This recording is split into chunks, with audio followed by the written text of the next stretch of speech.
Hi, it's Hailey. Have you guys been outside and seen what's happening to our trees?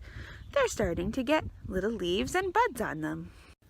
In my yard, I found little tiny trees trying to grow. And in my garden, flowers are starting to grow. All of that combined makes me think that spring must be here.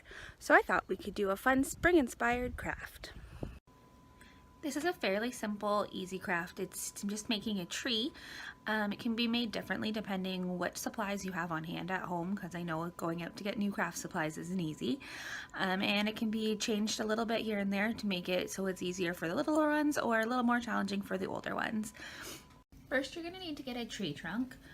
This one I went to Google and searched bare tree and just came up in the images. I printed it off.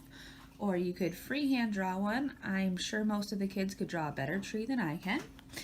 Or another idea is to trace their hand and use that as the tree trunk. It probably will look better on a smaller hand than it does on my larger hand, but so the simplest way to do it, and with using materials that most people have at home already, is just getting out markers, pencil crayons, whatever you have on hand, and letting them draw the leaves themselves.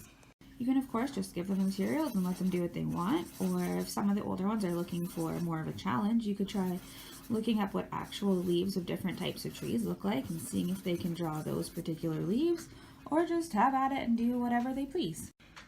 Another option, if you have paints at home, is to let them paint the leaves on. You can use a paintbrush and dab little leaves on if they felt like it, or try and paint some. Or you could get messy and use your finger and make fingerprint leaves. Some of the really little ones might even be able to do a whole handprint to make leaves. The next option is going to use tissue paper and glue. You're just going to want to rip tissue into some small little pieces. The older ones I'm sure can absolutely do that by themselves. Some of the younger ones might need a bit of help. You can rip it or cut it, whatever works for you.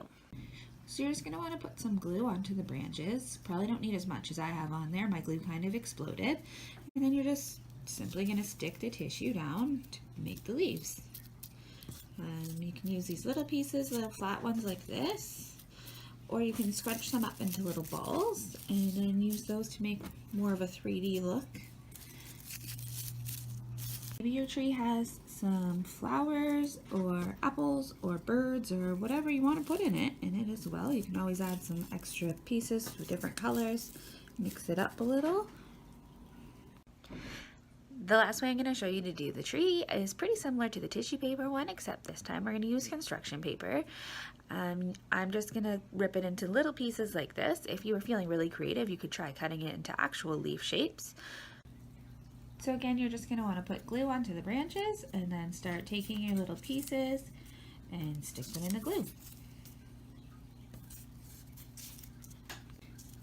It's important to remember for kids that creative activities are more just about having fun, and it really doesn't matter what it ends up looking like in the end. If it looks great, great. If it doesn't, they had fun. That's what counts.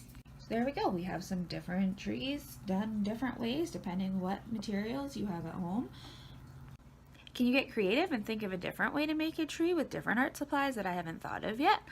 If you guys do decide to do this craft or a similar one, we'd love to see pictures of all your trees.